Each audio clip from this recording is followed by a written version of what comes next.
We're not about going to war.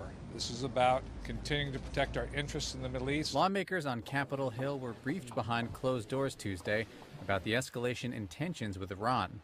Acting Defense Secretary Patrick Shanahan, Secretary of State Mike Pompeo, and intelligence officials were on hand to get lawmakers up to speed on recent threats in the region, as well as explain U.S. military posturing. We do not want the situation to escalate. We have deterred attacks based on our reposturing of assets, deterred attacks against American forces. Rhetoric between Tehran and Washington has escalated in recent weeks as the U.S. tightened sanctions with what it said was the goal of getting a better deal with Iran than President Obama signed in 2015, a deal which Trump pulled out of. The United States moved an aircraft carrier and forces to the Gulf region in response to intelligence that Iran may be plotting against U.S. interests, an assertion Iran denies. Republican lawmakers and cabinet officials tried to push back on the perception that this was a prelude to war. It's a very good briefing. Our recent actions over the last 2 weeks have been defensive and designed to deter action on the part of Iran or their surrogates.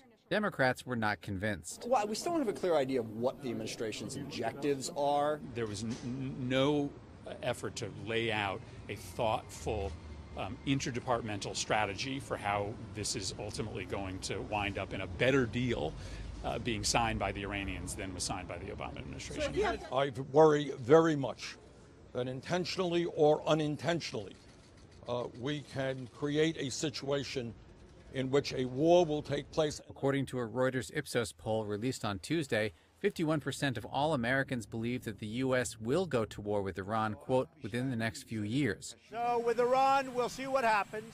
The poll also found that only 39% of Americans approve of how Trump is dealing with Iran.